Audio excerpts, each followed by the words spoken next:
Hare Krishna, dear devotees, and with pranam, Jai Shri Prabhupada, please accept my humble obeisances.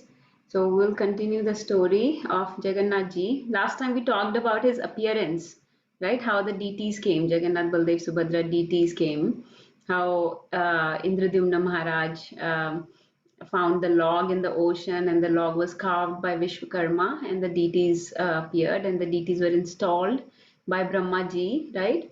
In Jagannath Puri temple, which was basically the Purusshotam Kshetra, right? And previously there used to be the deities of Neel Madhav there that were worshipped by the people of Shabra dynasty, right? King Vishwavasu and his dynasty, his folks, his people used to worship Neel Madhav deities. And then when they disappeared, then Jagannath, Baldev, Subhadra deities appeared.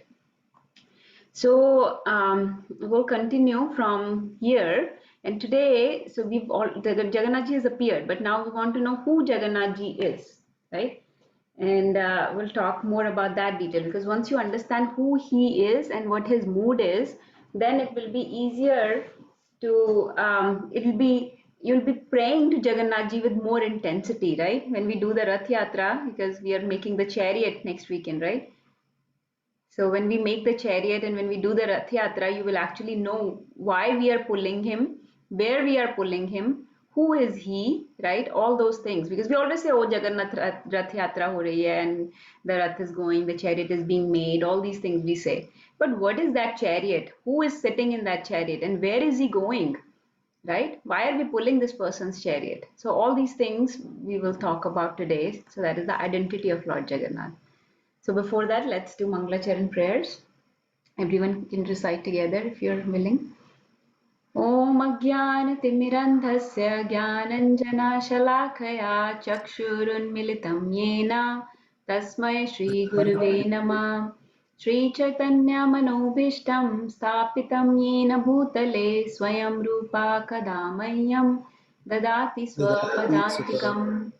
Vandeham Shri Guru Shri Yutapadkamlam Shri Gurum Vaishnavamscha Shri Rupam Sagrajatam Sahagana Raghunathanvitam Satam Sajivam Sadvetam Savadutam Parijana Sahitam Krishna Chaitanya Devam Shri Radha Krishna Padan Sahagana Lalita Shri Vishakhanvitamscha हे कृष्णा करुणा सिंधु दीनबंधो जगतपते गोपेश गोपिका कांता राधा कांता नमोस्तुते तप्त कांचना गौरांगी राधे वृंदावनेश्वरी वृषभानुसुते देवी प्रणमामि हरिप्रिये वाञ्छाकल्पतरुभ्यश्च कृष्णसिन्धुभ्य एव च पतितानां पावनेभ्यो वैष्णवेभ्यो नमो नमः जय श्री कृष्ण चैतन्य प्रभु नित्यानंदा श्री अद्वैत गदाधरा श्रीवासादि गौर भक्तवृंदा नमो विष्णुपादाय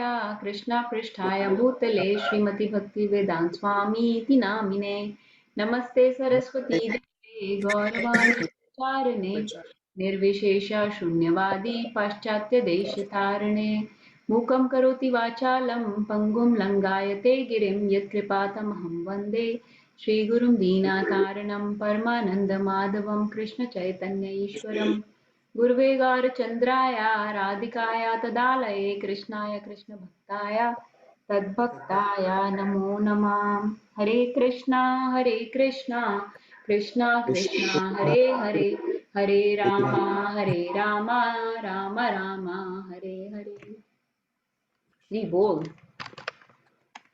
So last time we discussed 4 stories. Can 4 people just quickly tell? You don't have to tell the story, but at least just what story or main characters of the story.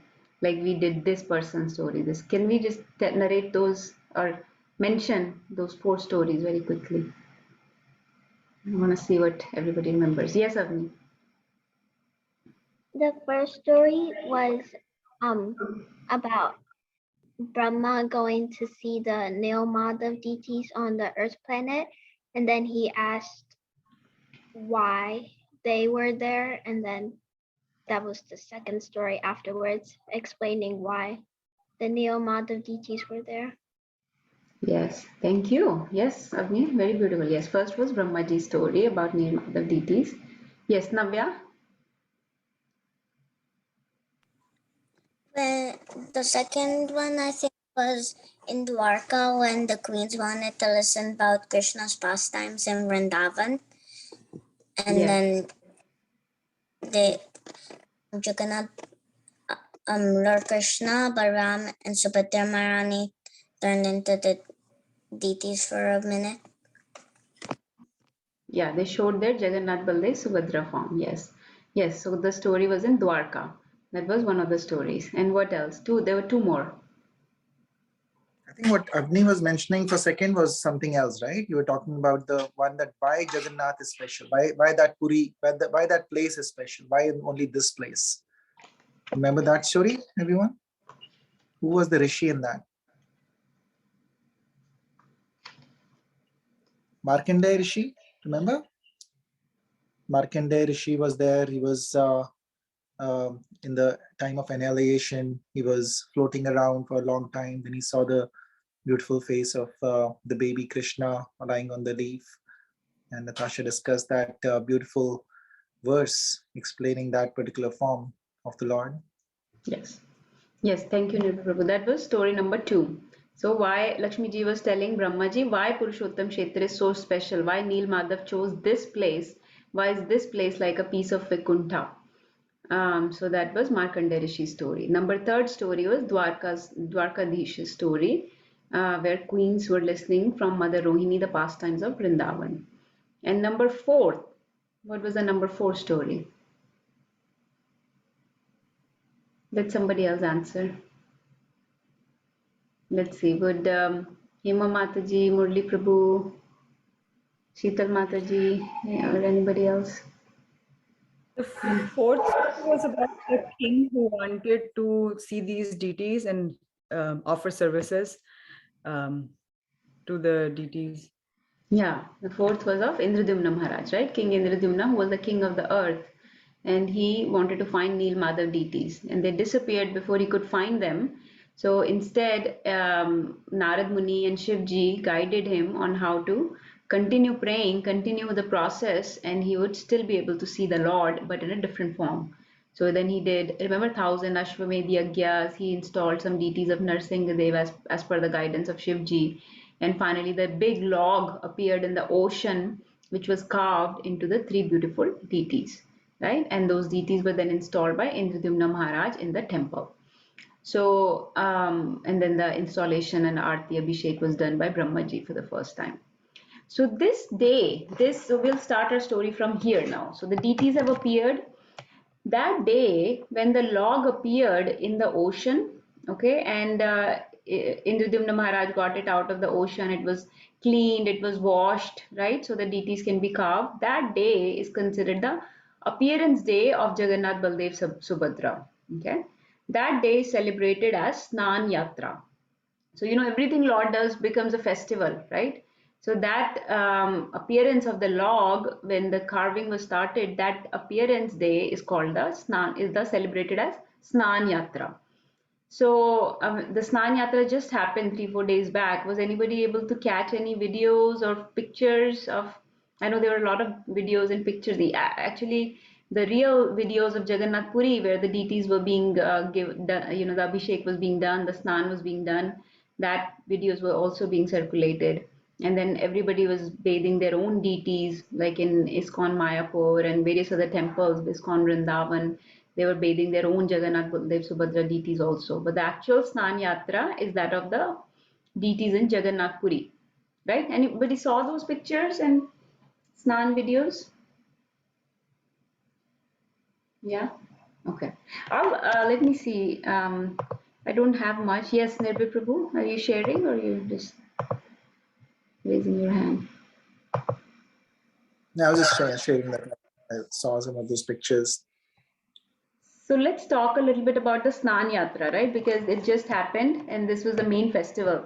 And the one of the reasons I was saying did you even realize this festival happened is because when most of the festivals happen, when the Lord appears, what do you have to do? You have to fast, right? On Ram Navami, you have to fast till evening, right? Gaur Purnima, you have to fast, yeah, till evening also. And then, sorry, Ram Navami you have to fast till noon. God Purnima you have to fast till evening. And Janmashtami you have to fast till midnight, right? But when Lord Jagannath appeared, who all was fasting? Did anyone have to fast that day? When Lord Balram appears, you have to fast. Yes. When Radharani appears, you have to fast. Yes. When is it recommended that when Prabhupada appears that you fast? Yes. Is it recommended that on Janmashtami you fast? Yes, on Ekadashi. All these are Madhav Tithis, right? All these are the dates that are very, very dear to Krishna, right? So on these Madhav Tithis, if we can show some sense of detachment from our body by not engaging in various sense gratifications, and that is that shows Krishna that we are not so attached to this body, that we realize we are the soul and we are feeding our soul more today than feeding our body, right? So this is like an act of love and devotion that we show.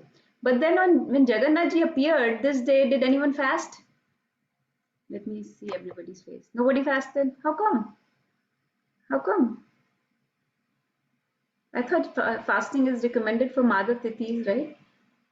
I saw your message and it said no fasting, only feasting today. Yeah, only feasting. So there is a reason for that. Okay, there is a reason for that. So in Jagannath Puri, in Purusshotam Kshetra, actually the prasadam has very, very huge benediction. In Jagannath Puri, nobody fasts. There is no fasting recommended there. You only eat prasadam. Just like in Vrindavan, when you go in Braj Bhumi, what is the one thing that is most benedictory? That will, that Hima is pointing something. I think you have to touch the soil or have the soil of Brajbhumi Yes. on you. Yeah, the dust of Vrindavan, right? Because so many gopis and gopas and Krishna himself and Balram and Radharani have walked on that dust. So the dust of Vrindavan is so benedictory that you can put it on your head, you can put it on your face, you can do tilak of that, right? So Braj Bhumi, Braj Raj is very, very benedictory, very, very has a lot of spiritual potency in it, right? If you go to, let's say, other dhams, you go to Varanasi or Mayapur, what is one big benediction there? What do people typically do when they go to dham? Ganga nahate hain. Ganga, right? There is Ganga there. So in Varanasi, in Mayapur Dham, people go to Ganga, right? And you take a dip in Ganga, and this is so benedictory, right? That takes away all your sins. Just like Vrajraj takes away all your sins, even a speck of dust from Vrindavan on your head takes away so many sins. Just like a drop of Ganga takes so many sins away from you, right? Similarly, in Purushottam Kshetra Jagannath Puri, eating prasadam takes away your sins. Eating prasadam, actually not even eating prasadam, you can eat anything there, and that is considered spiritually potent. So in our home, if only we eat prasadam, it is spiritually potent, right? If we eat food in restaurant or without offering, it has no spiritual potency. It is actually like eating sin. But only prasadam gives you spiritual well-being. But in Jagannath Puri, whatever you eat gives you spiritual well-being. And so prasadam especially has very, very big, glories there. And the reason behind this is that King Indradyumna, when he installed the deities of Jagannath Ji, he asked for three benedictions from the Lord. Okay. The first benediction was that, Lord, he said, Indradyumna said, I have seen that all the aspects of devotional service are very hard. I have seen that when people are hearing, like right now you're hearing, right? People fall asleep or they lose focus. Their mind goes here and there, right? They're not interested or they fall asleep. When they are chanting, they fall asleep. When they're meditating on your form, they fall asleep or they get distracted, right? When they're doing deity worship, they get distracted, right? Other thoughts come into their head.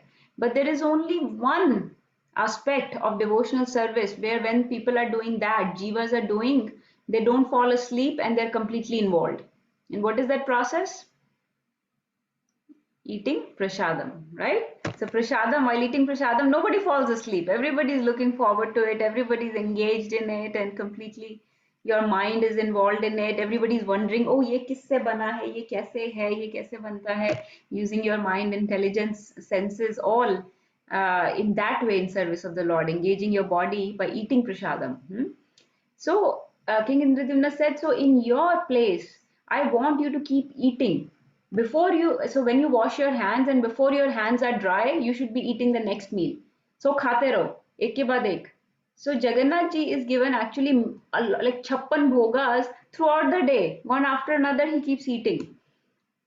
He doesn't stop eating, and all that food is given as prasadam to anybody and everybody, not only the people in the temple but outside in the city also, right? Whether or not you are Hindu, or you may not be qualified, you may have some disease, you may be any other religion, you may be any other language, any other nationality, anybody and everybody can get Jagannath's prasad. So the prasad is very big benediction. So this was Indradyumna Maharaj's first wish that he asked from Jagannath ji, that keep eating and all that food should be given away for prasadam. The second benediction he asked from Jagannath ji was that please don't sleep too much, because you know in all the temples, if you have gone, like when we went to Vrindavan, there are certain hours that the temple is closed, right? Have you seen that? Like about afternoon, like 1 to 5 or 4, the temple will be closed, right? So certain times that the temple will be closed. It will be closed in the night also, right? After Shayana Arti, the temple will be closed. In the afternoon, it will be closed. So very few times when you can actually get darshan of the Lord, right? You have to time your visit according to the darshan of the Lord. Ki mangla darshan hoga in the morning, then afternoon mein darshan hoga, then Sandhya Aarti ke time, and then Shayan Aarti ke time darshan hoga. But rest of the time, very difficult to get darshan, right? The altar may be closed. So Lord is resting or other things going on. So he said, please don't sleep too much, he asked Jagannath ji. So actually Jagannath ji fulfilled his wish in such a way that not only he doesn't sleep, the temple is open the whole 24 hours. Okay. Actually, the temple is open 22 hours. For 2 hours in the night, the temple is closed. So do you know what Lord does in those 2 hours? Anybody knows? Hema knows. Yes. Hema, would you like to share, please? In those 2 hours, the demigods are the one who are worshipping the Lord. Yes, yes. Thank you. I don't know if anybody heard, but Sheetal Mataji is also sharing. Yes, Mataji. Mataji, I did not hear. Mataji, I was What? asking. No, her Mataji's answer. Okay. Yes, I'll tell. So Mataji was sharing that so 22 hours the temple is open, but 2 hours it is closed. In those 2 hours, Lord is not giving darshan to us. Lord is giving Yeah. darshan to the demigods, Demigods, yes. to the devtas. So that is the 2 hours that it is closed. And there is a story associated with it. There are many stories associated with this, but one of the stories is that one time the priest was locking the temple for those 2 hours. Okay. And he was leaving the temple, and suddenly a very big man came, very huge, like 30 feet tall man came, and he's trying to enter into the temple. And priest said, oh, hold on, who are you? Why are you trying to enter into the temple? He said, I have to visit the Lord. This is my darshan time.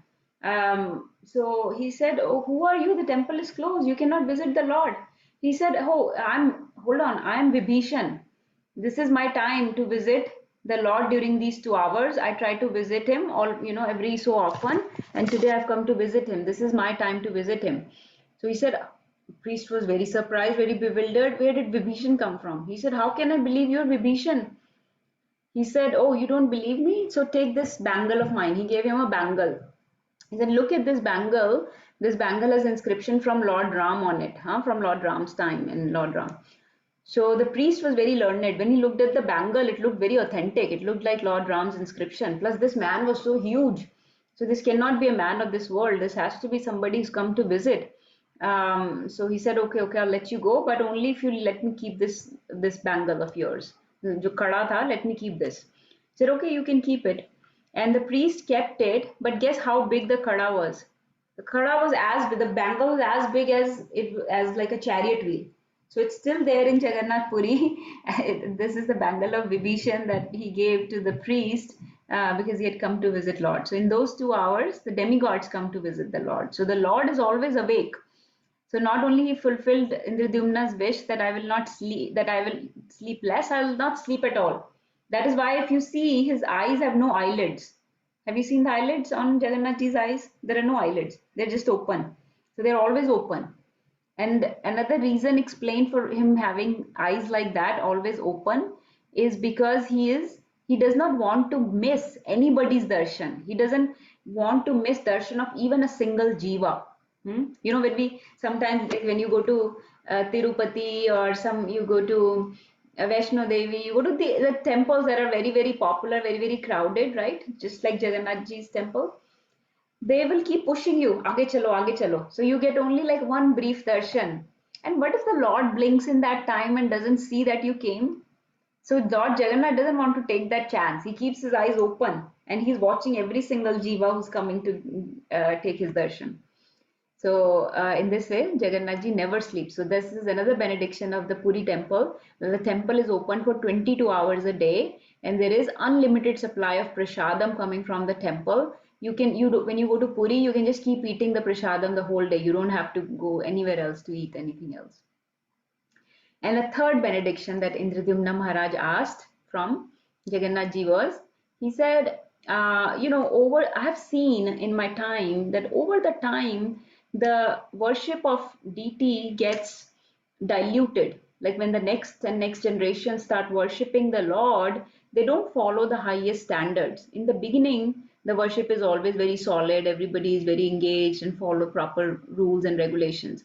But eventually, the worship gets very diluted. The next generations may not be very inclined, they may not be very devoted to the Lord. So I want that the king of Jagannath Puri should not have any heir or any son. Okay, he should not have any son to ascend the throne of Jagannath Puri. It should not be like a hereditary lineage. Okay, the king should be randomly chosen, and it should not just be given as a birthright of the king down the generations. Because who knows what if the next generations of the king are interested in worship of Jagannath Ji or not. So Lord Jagannath granted that wish. So now the system there is that the king never has any son. So whoever ascends the throne of Jagannath Puri, that king will not get a son. And so the way the king is chosen is that an elephant walks with a garland, like holding a garland in his trunk. And as he walks, he picks a random person on the street and garlands them. That any random person. Like one time there was a shepherd just sleeping on the ground. The elephant wandered onto like the vast moorlands, and when he saw this shepherd lying on the ground, he just garlanded him. So the shepherd became the king. So in this way, any random person will become the king. Whoever the Gajendra, the elephant decides, will become the Gajpati. Gajpati means the king. So Gajpati will be chosen like this by the elephant himself. So, and that person, there is such mercy of Jagannath Ji there that they won't get a son, they won't get an heir to the throne. So there is no way that person can keep ruling over and over. So these were the three benedictions Indradyumna Maharaj asked.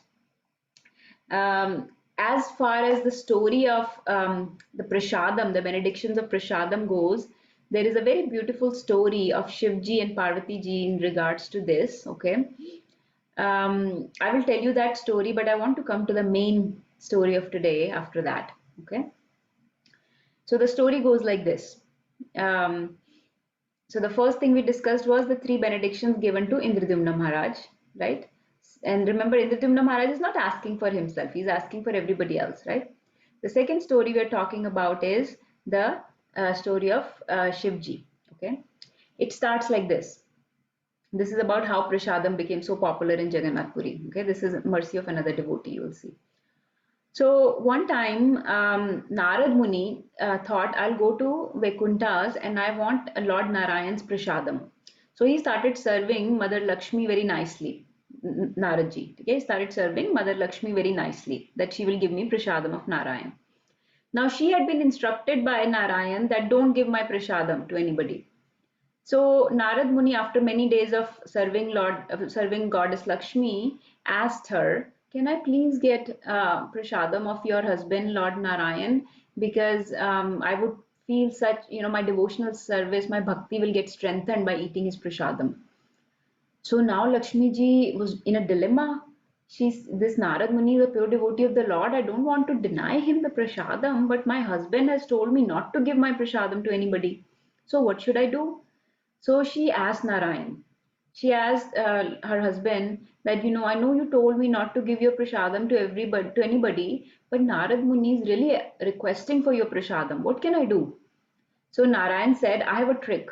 You can do this trick. When I'm eating, just distract me and make a plate, a separate plate. Okay? And that plate you can give to Narad Muni. Okay? That way I won't know that you took the prasadam and his wish will also be fulfilled. So Lakshmi ji used Garuda to distract Lord Narayan. Garuda distracted Narayan while he was eating. When he looked away, Lakshmi ji quickly made a plate from his remnants and gave it to Narad Muni. So Narad Muni accepted it. He finished the whole plate.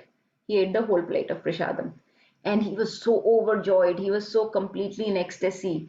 My bhakti is getting stronger even. I'm feeling such symptoms coming inside me. He was very, very happy. So he wanted to share his happiness with somebody. So he went to Kailash Tham. Shivji is basically his brother, right? Coming from Brahmaji, both of them. So he went to Shivji that, Lord Shiva, I want to tell you something. I just honored Narayan's prasadam and I feel so amazing right now, so wonderful. I just wanted to come and share this with you. So Shivji looked at him and Shivji said, hold on, you ate the full plate of prasadam of Narayan? Where is my piece, my part? Did you not save anything for me? You did not think you will come visit me and bring anything for me? Huh? It's like you go to somebody, you say, I got lottery mein 100,000 and I just want to share the news with you. But don't you want to give me some gift also? You got such a huge piece of money and you don't want to give me some or give me some gift or token, anything? So she just said, where is my plate? You didn't spare anything for me. He said, no, Shiva, I ate everything. Shivji said, open your mouth. Let me see. Let me see. He saw his mouth. There's nothing there. He said, show me your hands. In his hands, when he was looking, he said, I washed my hands, Shiva. There is nothing on my hands. What are you going to eat? He said, I'll find something. Shivji said, I'll find something. Show me your hands. He showed his hands. And there, a little piece of rice was stuck somewhere on Narad Muni's hand. Shivji said, aha, this is the remnant. I'm going to accept it. He took the remnant and accepted it. Even with that little remnant of Lord Narayan's prasadam, Shivji was jumping here and there. He started doing his tandav. And all the demigods came. Why are you doing tandav? This is not the time for destruction. You dance only at the time of destruction. Why are you dancing? Didn't you see the calendar? This is only 2022 going on. Why are you dancing? He said, you can't believe I have just eaten the remnant of Narayan. I'm so happy, so ecstatic. And when he was dancing like this, guess who came? When a husband is happy, who cannot see his happiness? Yes, Vaidehi. Was it Parvati ji? Yes, Mother Parvati came. She said, hold on, did I hear you say you took remnant of Narayan's prasadam? He said, yes. You did not save me any? You took it yourself? And Shivji is now very, very scared. He's like, Parvati, this was like a little piece that was stuck on Narad's hand that I ate it. And as Narad, he ate the full plate. He did not bring us any. So Parvati said, he's not my husband. You are my husband. You couldn't have broken that rice into half and given me just a little half. I could have taken it. You didn't even think of me. I do so much seva for you. I do so many things for you, and you didn't give me half of that grain of rice. You just ate it yourself. So Mother Parvati was very angry. And in this mood, she sat down. She said, I'm going to complain to Narayan myself. And wait, you see, I'm going to eat a full plate of prasadam in front of you, and I will not share anything with you. So Mother Parvati is very, very upset right now. So she sat down in meditation on Narayan. And Narayanji appeared. He said, Mother Parvati, what is going on? Why are you so upset? So she said, this man here, my husband, he ate your remnant He ate the grain of rice and did not give me, and he did not share with me. He's getting all the ecstasy, all the devotion now. Huh? It's like, the remnant of Narayan's Prasadam is like a more than $1 million for currency for Shiva and Narad. So these people did not share anything with me. Look at your devotees. So Narayan said, okay, calm down. I will give you a plate. I'll give you a plate of my prasadam. Don't worry. So Parthi said, no, that will not please me anymore. Not only I want prasadam for myself, I want prasadam for my kids also. So do you know who the kids of Mother Parvati are? Who are the kids?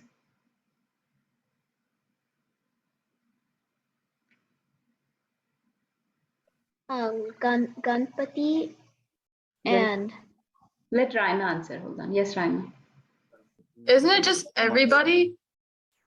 Like Yes, everybody is Parvati's child? everybody.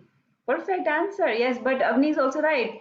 But Narayan also thought, oh, she has two kids, Ganesha and Kartikeya, huh? And I can make two more plates. Okay, Mother Parvati, don't worry, I'll make three plates. Mother Parvati said, what are you talking about? What three plates? Everybody is my child.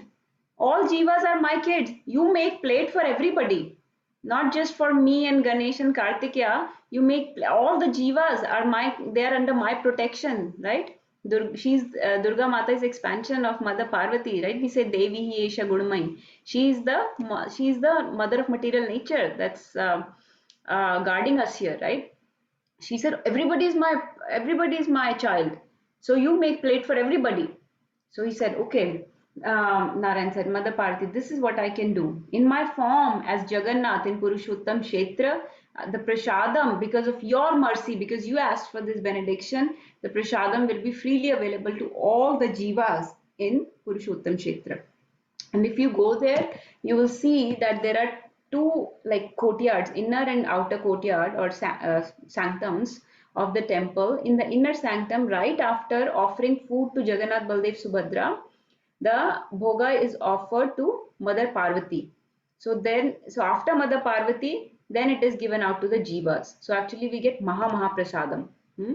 So in this way, first Mother Parvati is given and then all the jivas are given.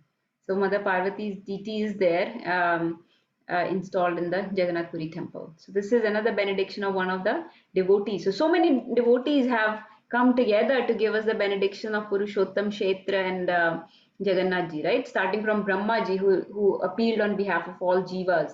Then it was Narad Muni who asked Dwarkadhish that please stay in this form in some part of the universe, right? Then Indradyumna Maharaj, who wanted to establish these deities, right? And then he asked for those benedictions from Jagannath ji.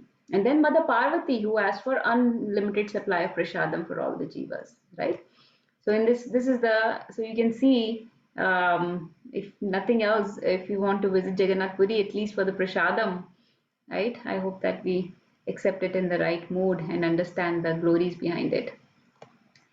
So and then the log, that big log appeared. I told you that is celebrated as the Snan Yatra, right? So Snan Yatra basically means that the three lordships are given a public bath. So the Lord comes out in the courtyard, temple courtyard, and is given the public bath on a very high platform. That platform is called a Snan Mandap or Snan Vedi. The deities are put on that mandap, and everybody, even from outside the temple, can see this bathing ceremony going on.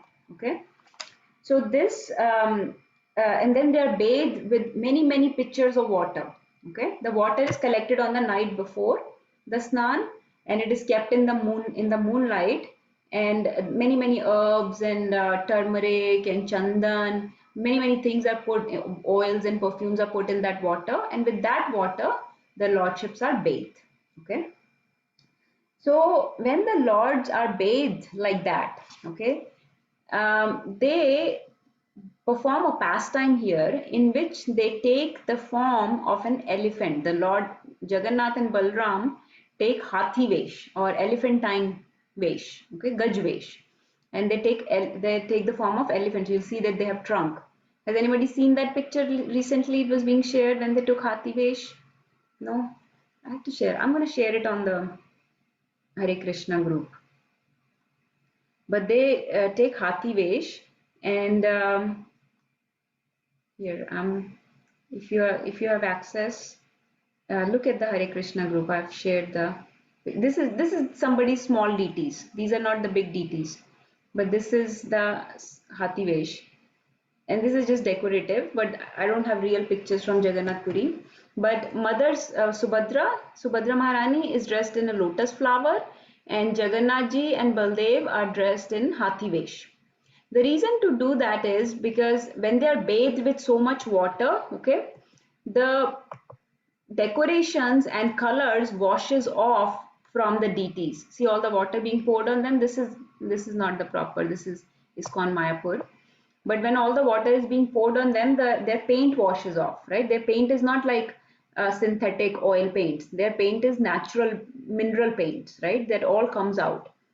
So then another pastime happens where Lord is taken ill for 2 weeks, for 15 days actually, the Lord is taken ill.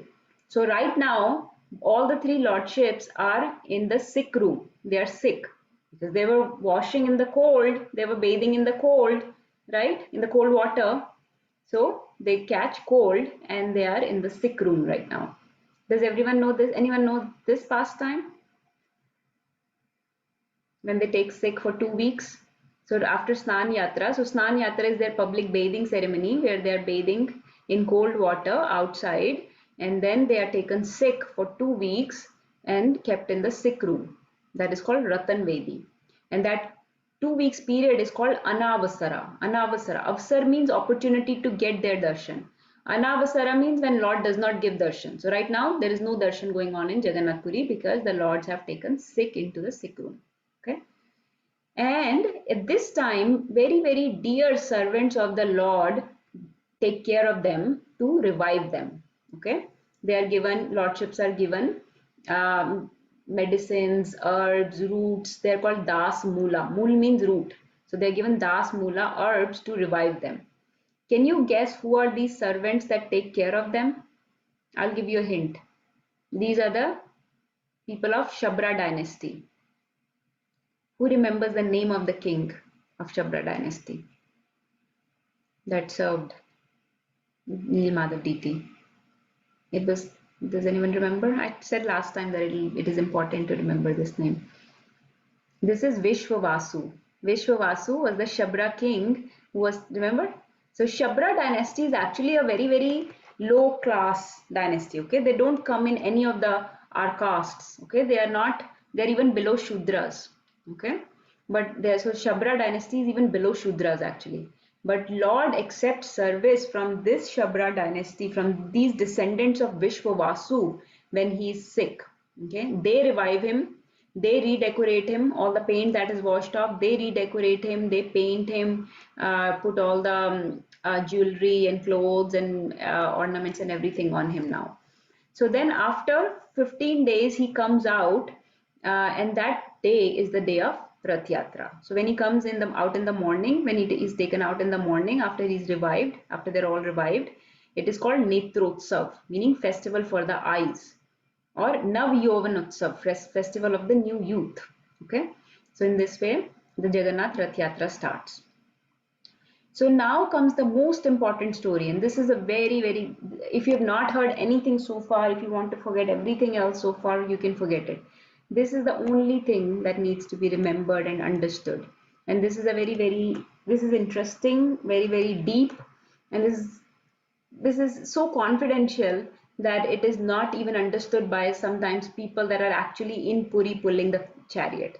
But since we are all doing the Rath Yatra, we're all making the chariot, I want you to hear this story and understand who Jagannath Ji is, where we are going, where we are pulling him, why we are pulling him. Okay, so this story is the most important story of all. So let's go back to Vrindavan for this story. Okay, everybody ready to go back to Vrindavan? Haribo. Haribo. Okay, so for this, let's start from Krishna's Braj Leelas. So, you know, Krishna was doing pastimes in the Vrindavan, right? So you can see he was stealing the butter or stealing the yogurt, right? Stealing from gopis, from Mother Yashoda, and he's enjoying pastimes with gopas here, right? So many demons he killed, and then enjoying various pastimes with gopis, right? He's enjoying with the various Vrajvasis, which are not only the humans but also the animals there, the cows and the calves and peacocks and the monkeys and the lambs and the deer, right? The pigeons there, so many, all the birds, all the animals, right? He's enjoying with so many dear devotees there, right? With Nand Maharaj, with the Mother Rohini, Mother Yashoda, everybody had so many pastimes, and of course with Radharani, right? So many pastimes Krishna had in Vrindavan. So we are in Vrindavan right now. Now imagine Krishna was the heart and soul of the Vrindavan, right? He's called the darling of Vrindavan, right? He's so dear to them. He's their breath. They cannot even, the Vrajvasis cannot even take a breath without him, right? For everything they want Krishna. When they're eating, when they're dancing, when they're having some festivals, when they're singing, when they're doing their work, whatever they do, they need Krishna for everything. They're always in Krishna consciousness. And Braj Bhav is the highest mood, right? Highest Bhav, right? Where there is spontaneous love and devotion for the Lord, where there is no, you don't ask him for any material benedictions, you just want to show him love, right? That is the Braj Bhav. Then one day, this person came. Do you know who this person is? Can anybody guess? This person came to Vrindavan. Who is he? Can anybody guess? If not,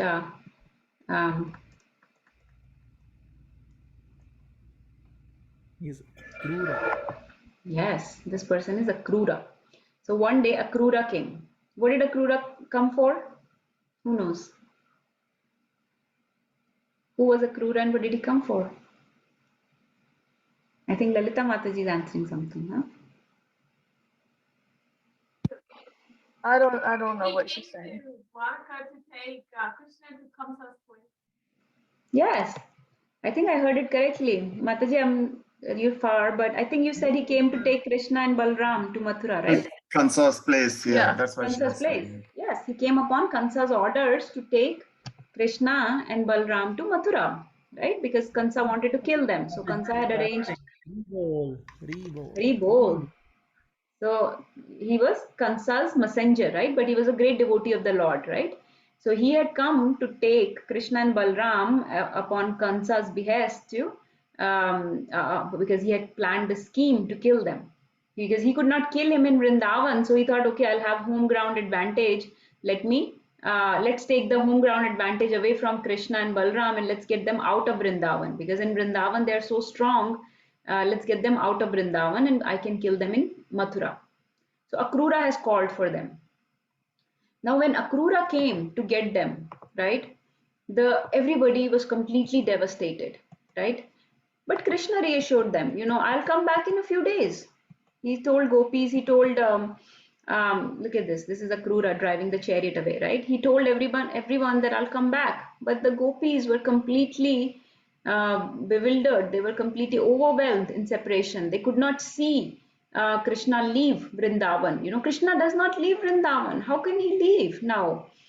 And they were lamenting, they were crying, they were complaining, right? When there used to be Ras Leela, even if Krishna used to hide for a few minutes, right, just to play with them, he would hide for a few minutes.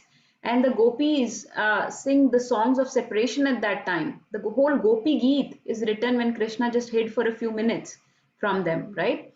And they would say, what would they say? They would say, you have saved us from so many demons. So many times you have saved our lives only to kill us now. Now you are killing us by hiding from us. Instead, you should have just let us be killed by those demons. Why do you save our life then when you wanted to kill us now? Because now we are getting killed in your separation. In this way, even for a few minutes, the Brajvasis could not be separated from Krishna. So they're trying to stop the chariot. See how they're trying to stop the chariot of Akrura? That please don't go, right? But Krishna, regardless, had to leave, right? In this pastime, Krishna had many duties to perform, so and many other devotees to exchange pastimes with, so he had to leave Vrindavan. So when he left, right, he became, he killed Kansa, he ruled alongside Ugrasen, right? He helped in the kingdom of Mathura, and then he became Dwarkadhish, right? And then the war of Mahabharata happened. So many years passed like that, right? Krishna got married to the 16,108 wives, and so many years passed. In this way, in mood of separation, 100 years passed. Okay, 100 years have passed, and Krishna is living in Dwarka in a great opulence, in amidst so many people that worship him with awe and reverence. Right? There is the Madhurya Bhav in Vrindavan is so high, and the Aishwarya Bhav is very high in Mathura and Dwarka. Right? You understand that Krishna is worshipped in opulence in Mathura and Dwarka, right? He's regarded as the God, as Lord, as Supreme Personality of Godhead. In that mood, he's worshipped in Mathura and Dwarka, right? Whereas in Vrindavan, he's worshipped in Madhurya Bhav, right? Or Sakhya Bhav, or Vatsalya Bhav, right? In parental love, conjugal love, friendly love. Not like a Lord, really. Nobody considers him God in Vrindavan. Everybody just, Gopas will just kick him around, make fun of him, defeat him in tug of war, right? Gopis, Lalita Sakhi especially, right? She will tease him, be sarcastic to him, will not let him meet Radharani, right? Radharani will get upset at him. So many times they show Mother Yashoda will run after him with a stick, make him cry, right? Try to beat him, right? So many times they've shown many times that they don't think Krishna is the Lord, they just love him spontaneously, right?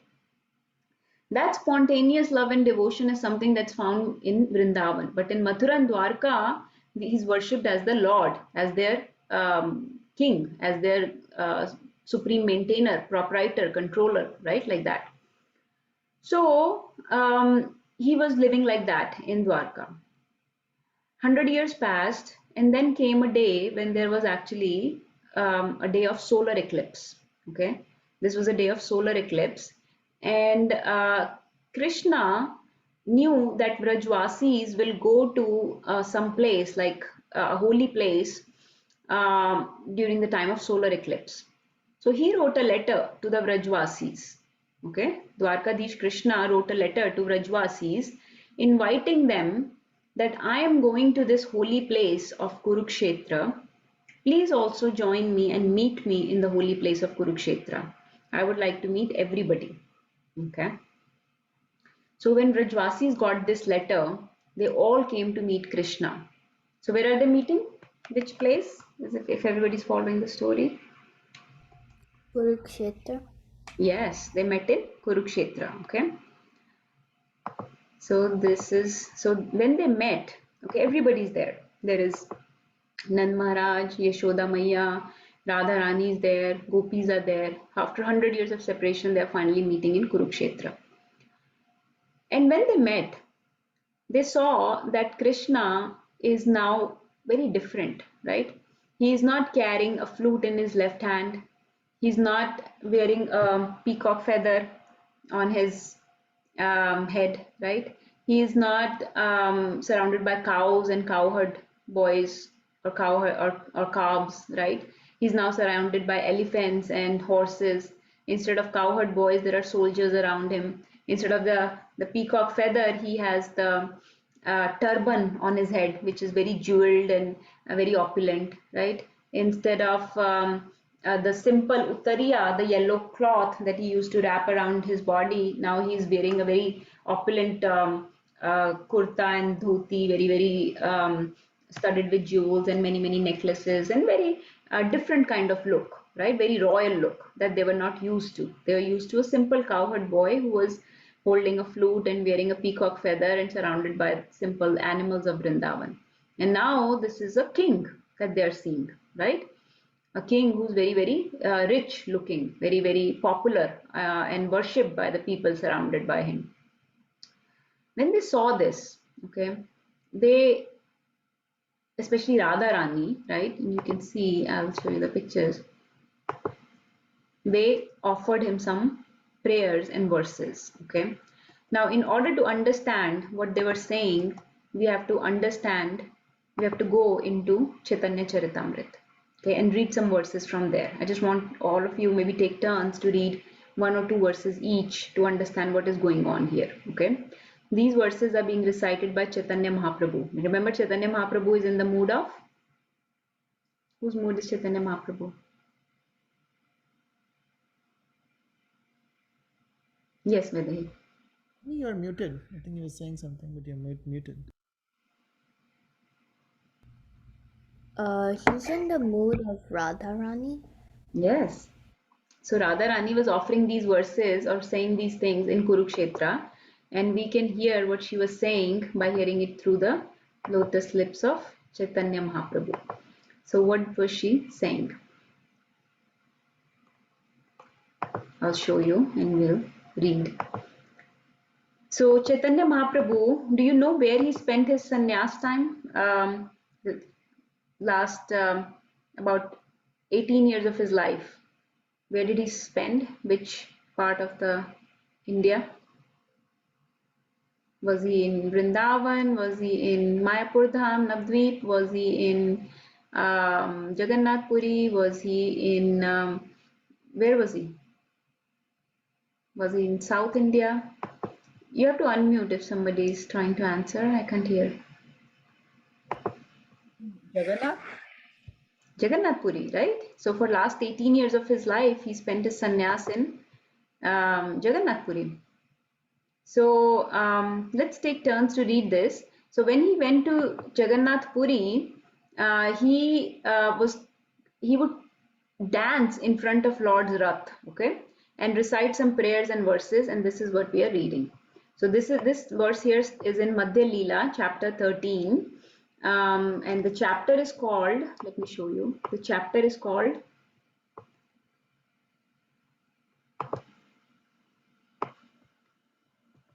the ecstatic dancing of the Lord at Rath Yatra. Okay, so this is Mahaprabhu dancing in Rath Yatra. So he's dancing there, and what is he saying? If we read this and understand this, we'll understand who Jagannath Ji is. So,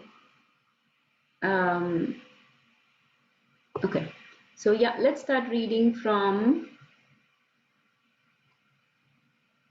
Let's start reading from here, maybe.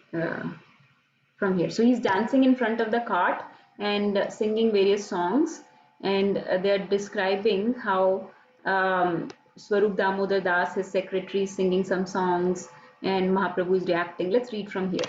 From text 113, somebody read 5 verses and then we'll continue down. Who can read? I can start, Mataji. Yes, please start.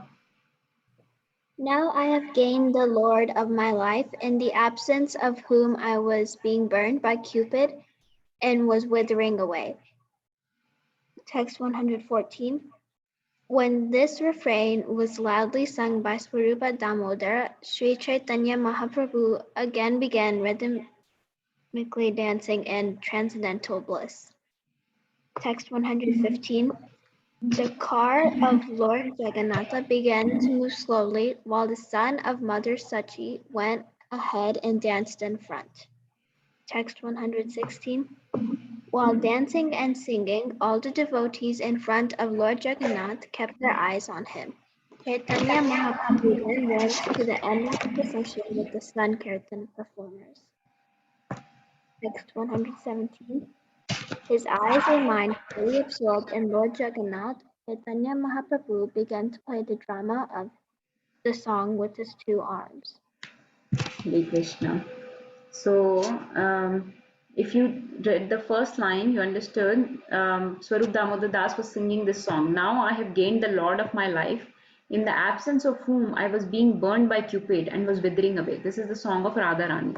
Radharani sings this song that I have gained the Lord of my life, in the absence of whom. So imagine she's in Kurukshetra and she's singing this song that my life was being burned away and was withering away. And Mahaprabhu is dancing because he's Radharani, is dancing in that mood in front of Jagannath Ji, right? Thinking of that separation of Radharani. Now let's keep reading. So somebody read please next maybe 3 verses. Please, yes, Vedi. Is it from 118? Yes. Text 118. When Chaitanya Mahaprabhu was dramatically enacting the song, he would sometimes fall behind in the procession. At such times, Lord Jagannath would come to a standstill. When Chaitanya Mahaprabhu again went forward, Lord Jagannath's car would slowly start again. Text 119. Thus, there was sort of a competition between Chaitanya Mahaprabhu and Lord Jagannath in seeing who would lead, but Chaitanya Mahaprabhu was so strong that he made Lord Jagannath wait in his car. Text 120. While Sri Chaitanya Mahaprabhu was dancing, his ecstasy changed. Raising his two arms, he began to recite the following verse in a loud voice. So this is the key verse here. This is the verse that we can actually recite also quickly.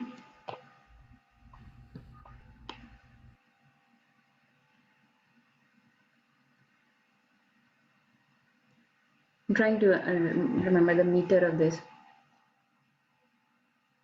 Ya Komara Harasa Eva Hivaras Taeva Chetrakshapas Techonmilita Malati Surabhyaya Prodaha Kadambanila Sa Chaivasmi Tathapi Tatra Surata Vyaparalila Vidhau Devarodhasi Vetasi Tarutale Cheta Samutkanthate. So this is a very beautiful verse. This was said by Radharani. So who wants to read this? And we can read it maybe a couple times to understand. So this keeps repeating many times. I can read Mataji. Yes. Translation. That very personality who stole away my heart during my youth is now again my master. These are the same moonlit nights of the month of Kshetra. The same fragrance of malati flowers is there. And the same sweet breezes are blowing from the Kadamba forest in our intimate relationship. I am also the same lover, yet still my mind is not happy here. I am eager to go back to that place on the bank of the river under the Betasi tree. That is my desire. Be bold. Okay, I'll read it one more time, then maybe if somebody else wants to read. That very, imagine Radharani saying this. She's looking at Krishna. She sees that Krishna is dressed so opulently. He's completely different person now. And she's thinking of the old Krishna in Vrindavan. What is she saying? That very personality who stole away my heart during my youth is now again my master. These are the same moonlit nights of the month of Chaitra. The same fragrance of malati flowers is there, and the same sweet breezes are blowing from the Kadamba forest. In our intimate relationship, I am also the same lover. Yet still my mind is not happy here. I am eager to go back to that place on the bank of the Reva under the Vetasi tree. That is my desire. So Radharani's desire is that I want to take Krishna back to Vrindavan. I see him and I can, and he's my master, but I miss those, and I miss that Krishna, right? She's saying, I'm the same Radharani, you are the same Krishna, but something is not right. I'm not happy here. This is the same moonlit nights of Chaitra. There is flowers, multi flowers, fragrance. There is Kadamba forest and the wind blowing from there. But something is not right. So she, and by she we mean all devotees, because she is the supreme devotee of the Lord. So she represents all devotees. So it represents you, me, gopis, gopas, everybody who's following in the footsteps of Mahaprabhu, right? It represents, this verse is something that should speak to all of us. What are we trying to do? What is Radharani trying to do? She wants to put Krishna on that chariot that they have brought there, right? All the Vrajvasis had come in chariots. They want to put Krishna on that chariot and take him back to Vrindavan. What are you doing here, Krishna? You don't belong here. You belong only in Vrindavan. So we want to put you back on the chariot and take you back to Vrindavan. So they are in a very, very extreme mood of separation from Krishna here. And Krishna, who is Dwarkadish, is also in great mood of separation from Brajwasis and Radharani, right? He's in separation from his devotees. He's in separation from his beloved Vrindavan, right? So there are two people in separation, Krishna and his devotees. And they are both looking at each other and both longing to just put him on the cart and just, what is stopping us? Drag him back to Vrindavan. Why can't we just put him on the cart and take him back to Vrindavan? And that Dwarkadish Krishna is Jagannath ji, who we put on the cart and drag him back to Vrindavan, right? So the Rath goes from Jagannath Puri temple to Gundicha temple. Jagannath Puri represents the Dwarka or Kurukshetra, you can say, and the devotees put him on a cart and drag him to Gundicha temple, which represents Vrindavan. So the people that are dragging him are in mood of separation from Krishna. Krishna, we want to bring you into our life. We are separated from you, like us jivas, right? We are right now separated from Krishna. So we are saying, we are separated from you, Krishna. We want to bring you back into our life. How can we bring you back into our life, into the Vrindavan of our heart? We are trying to clean our heart, just like Vrindavan. And we're trying to bring you back into our heart, just like the gopis wanted to bring you back to Vrindavan, right? So what do we have to do? We have to put you on a cart and bring you back. In that way, you will come into our lives again. So they have lost him from their lives and they want him back in their lives. So they have to put him on a cart and drag him back where he belonged, right? So that is Jagannath. That is what Jagannath Rath Yatra represents. And if you keep reading, this is a very, very beautiful, very detailed, very extensive conversation that goes on between gopis and Krishna. And they complain to him, why did you leave us? And he tells everything. He's shared so many things with him. Let's read a little bit more. Okay, so we already read this verse, that very personality. So if you want to read this verse again, please mark. This is from Madhya Leela, chapter 13, verse 121. It also comes in chapter 1 of Madhya Leela, and you see text 58. This verse also comes in this chapter. And here it comes again. So let somebody read 5 verses more, and then we'll read a little bit further down.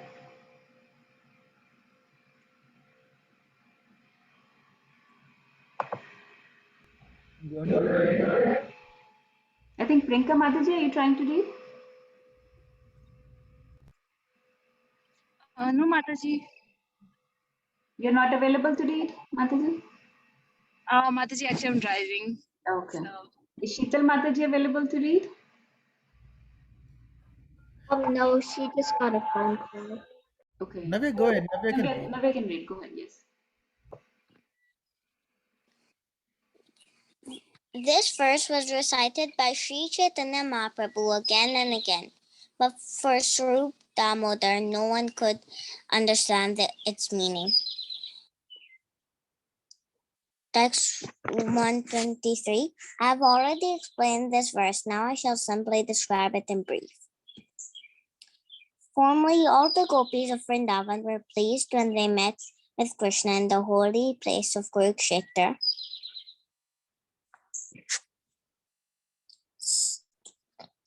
Similarly, after seeing Lord Jagannath, Sri Chaitanya Mahaprabhu awoke with ecstasy of the gopis. Being absorbed in ecstasy, he asked Sri Damodar to sing the refrain.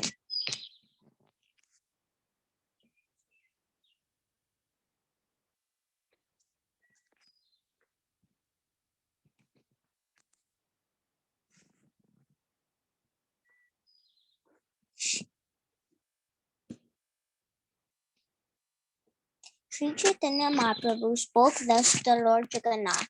Oh, I You was are the saying. same. Go ahead, Navya. And I am the same Radharani. We are meeting again in the same way that we met in the beginning of our life. Okay. Nirbhay Prabhu, you want to read next 5? Read from the 126. Sure. Shri Chaitanya Mahaprabhu spoke thus to Lord Jagannath. You are the same Krishna, and I am the same Radharani. We are meeting again in the same way that we met in the beginning of our lives. Although we are both the same, my mind is still attracted to Vrindavan Dham. I wish that you will please again appear with your lotus feet in the Vrindavan. In Kurukshetra, there are crowds of people, elephants, and horses, and also the rattling of chariots. But in Vrindavan, there are flower gardens, and the humming of the bees and chirping of the birds can be heard. Where at Kurukshetra, you are dressed like a royal prince, accompanied by great warriors, but in Vrindavan, you appeared just like an ordinary cowherd boy, accompanied only by a beautiful flute.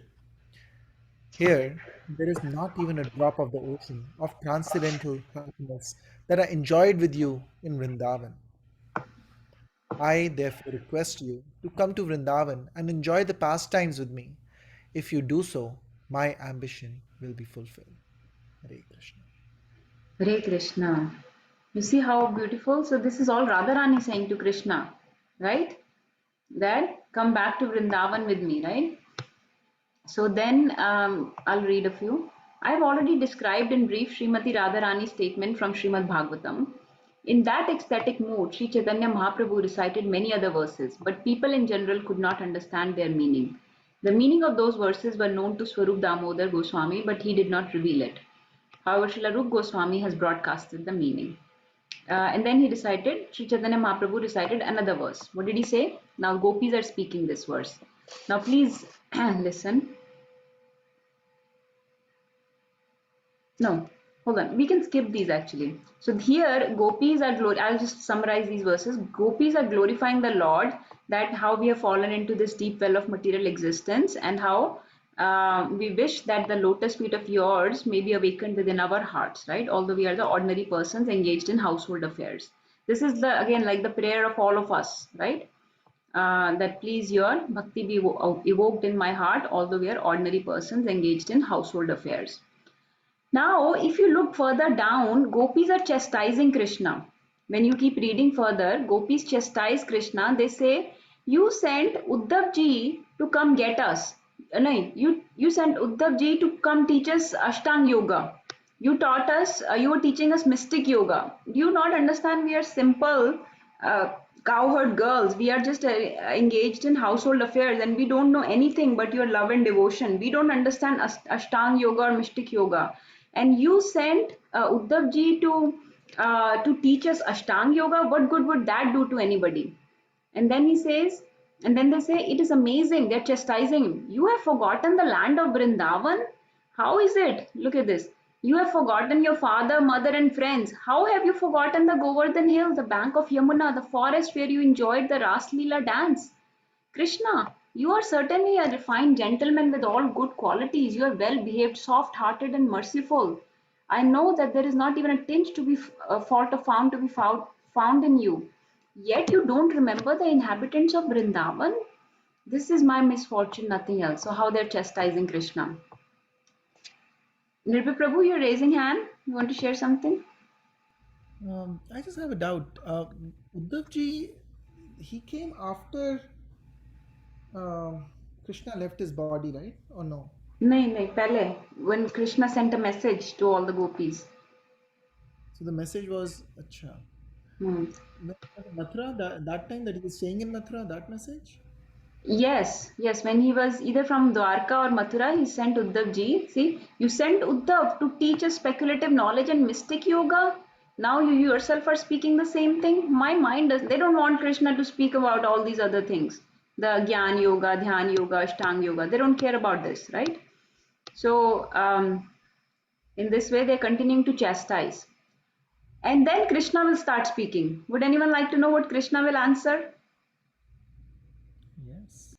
So they say, so Krishna says, after hearing Radharani's statements, Lord Krishna starts speaking. What does he say? He says, my dearest Srimati Radharani, please hear me. Who wants to hear this? Okay. We have 2 or 3 people interested in hearing this. So what is Krishna saying? Krishna says, I am always subservient to the loving affairs of all of you. I am under your control only. My separation from you and the residence in distant places have occurred due to my strong misfortune. So he's basically explaining why he had to be away. He says many things. But there is one thing I want you to notice that he says. He says, I'm trying to find this verse that he says. Hold on. He says something about Lord Narayan. Here. Okay, yes. So he says, you are my most dear, and I know that in my absence you cannot live for a moment. Just to keep you living, I worship Lord Narayan. Krishna is saying, मैं Lord Narayan की worship करता हूँ. By his merciful potency, I come to Vrindavan every day to enjoy pastimes with you. Then I return to Dwarka Dham. Thus you can always feel my presence in Vrindavan. Every day from Dwarka, I come to Vrindavan. And whenever you think you heard my flute playing, you heard some cow and you thought you could hear me, you heard a bird and you thought you could remember me, you saw a tree and you thought that you saw me standing there, it was actually me. Every time you thought you were remembering me, I was actually there, he's saying. So I always return to Dwarkadham every day and then he comes back. Thus you can always feel my presence in Vrindavan. Our love affair is more powerful because of my good fortune in receiving Narayana's grace. This allows me to come there unseen by others. I hope that very soon I will be visible to everyone. So in this way, he's saying basically that I never leave Vrindavan. I'm always spending time in Vrindavan with my devotees. I always come back to Vrindavan Dham. So I thought this was very, very interesting that Krishna is saying that I pray to Lord Narayan and I come to Vrindavan every day from Dwarka to exchange pastimes, and you don't see me, but you can remember me. You can feel my presence there. Every time you thought you felt my presence there, it was actually me.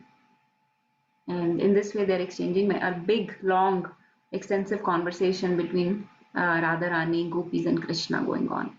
So, ultimately the mood of this is that Jagannath ji is none other than Dwarkadhish, right, who is in complete separation from Krishna and Vrindavan, and he is being taken back to Vrindavan on that rath, on that chariot by the devotees, right? The Gundija temple represents Vrindavan Dham, and we are pulling him back to Vrindavan Dham because we are in separation. The devotees, the Radharani, is in separation from Krishna. So Jagannath ji in separation from Radharani and Radharani in separation from Krishna, and they are pulling him back to Vrindavan. That is the mood of Jagannath ji.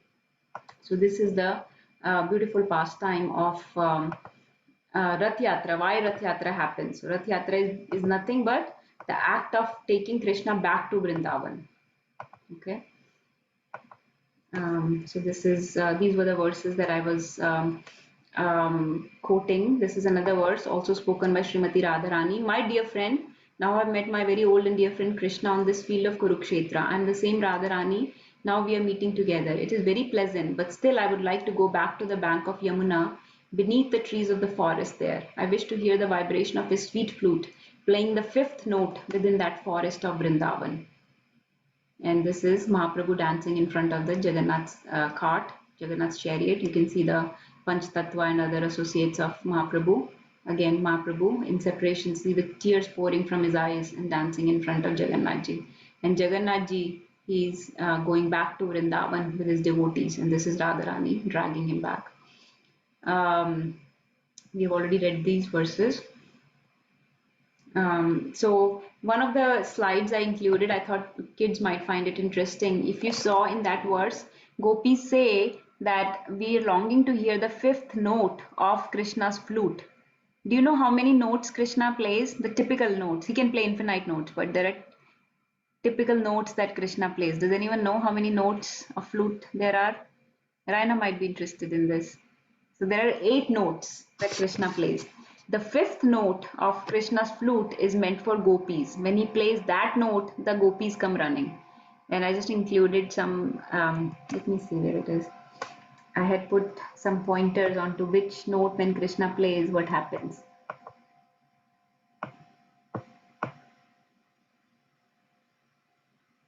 I'm sorry for this confusing slides. Okay, this one. So it says demigods, their meditation gets broken like Brahmaji's and Shivji's when they hear the first note of Krishna's flute.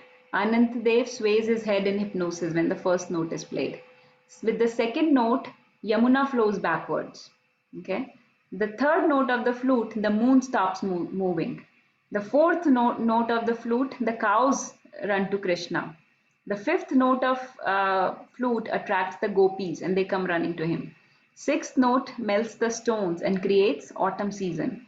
Seventh note manifests all seasons. Eighth note is meant exclusively for Srimati Radharani. So such beautiful notes of Krishna's flute that they are missing because he's not even holding the flute anymore. And this is Krishna holding his flute in Vrindavan. This is Mahaprabhu and Krishna and Jagannath ji. So this is basically Radha and Krishna, right? This is Mahaprabhu and Jagannath ji offering worship to the Jagannath deities. Again, Mahaprabhu with the Panch Tattva dancing in front of the Jagannath ji. And this is our Jagannath Rath Yatra. Okay. Now this Rath Yatra that you're seeing here, this is not in Jagannath Puri. These are in different cities because it is by the mercy of our dearest Prabhupada that now we have Jagannath Rath Yatra not only in Jagannath Puri, Odisha, but we have it in all the countries of the world. All major cities of the world have the Jagannath Rath Yatra, right? So when Prabhupada did this, when Prabhupada started the Rath Yatra in the other countries, you know, the priests, the pandas of Jagannath Puri were not happy. They said, oh, why? How can you take Jagannath ji out of the Puri? Huh? He belongs to the Puri temple. How can you do Rath Yatra elsewhere? But Prabhupada told them in one line, he shut them all. He said, you know, this is Jagannath. This is not Udiyanath. So Jagannath means Lord of the whole world. He needs to travel the whole world. So Prabhupada actually took him out to the whole world to show him around, to give darshan to all the people of this world. So these Rath Yatras that you are seeing, this is not in Jagannath Puri. These are other parts of the world, everywhere else. This is also somewhere. See Prabhupada dancing on the cart. And the first Rath Yatra was in which? First international Rath Yatra was in which city or country? You can start with country if you want. Outside of Odisha, where did it happen? Was it in San Francisco? Yes, it was in San Francisco. So you see, these are the flyers. The Jagannath Rath Yatra. This is happening in Luzniki. This is happening in Perth. In this way, Prabhupada started Rath Yatra all over the world. Right? This is the second Rath Yatra. This happened in 1968. So 1967 was the first Rath Yatra. This is the second Rath Yatra festival flyer. And these are international Rath Yatras. See how the New York bus is going next to the Jagannath ji's cart?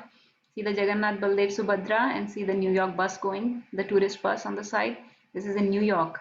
And we just had New York Rath Yatra a couple weeks back, right? And this is the Jagannath ji's cart.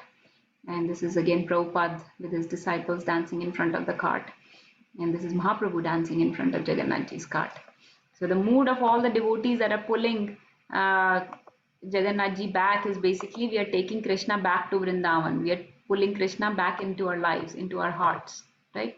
See this website I wanted to show. It shows where all Jagannath Rath Yatra takes place right now. So you can see Rath Yatra around the world in 192 countries since 1968. 192 countries. This is miracle of Prabhupada. Sao Paulo, Prague, Miami, Bath, Venice, Atlanta, St. Petersburg, Trinidad, Washington, Auckland, Nevada. See all the beautiful people dancing in front of the carts in the back, Nevada. San Diego, Paris. See the Paris, how crowded this is. Rome, Venice again, Colombia, Rio, Munich, New York. All these Rath Yatras happening all over the world. And this is a document on the first Rath Yatra in San Francisco, which somebody has written a detailed account of. And if you read Leelamrit, you can read the detailed account of the Jagannath Rath Yatra in San Francisco the first time. And this is by the mercy of Prabhupada that we're having this Rath Yatra, right? And we'll try to do this in Jackson now on a very, very short scale. But if you understand now who Krishna is, this is Dwarkadish Krishna in an intense mood of separation from Rajwasis. He has spent so many years away from them. Every day he tries to go back to Vrindavan and spends time there, exchange relationships with them. And then now Rajwasis are getting his darshan and they want to pull him back to Vrindavan. So we are in the mood of separation from Krishna and he's in mood of separation from us. That is Jagannath ji. So it is a very intense, deep, confidential mood That is very, very difficult to understand. We just think that, oh, Lord is coming out. Externally, the reason is that Lord is coming out to give darshan to everybody, right? Because not everybody can get into the temple. Do you know that entry is not allowed for everyone in the Jagannath Puri temple? Only Hindus can enter, right? And this is, it's not any because of any religious bias or caste system or anything. It's just that people in the past have created a lot of nuisance in our temples. Destroying the deities, spitting on them, and just not, in good taste. So that is why the entry is not allowed to anybody but Hindus right now. So then Jagannath ji comes out himself. I'll come out and give darshan to all those people who are not allowed entry inside. And then there are Hindus who are atheists who will not come into the temple. I'll give darshan to all of them also. He comes out to give darshan to everybody and anybody. And then Prabhupada started it everywhere, that even if you are whatever caste, creed, religion, gender, color, profession, qualification, whatever you are, no matter, everybody can get darshan of Jagannath ji. Jagannath ji is the only deity. When he comes out on the Rath, anybody is allowed to embrace him.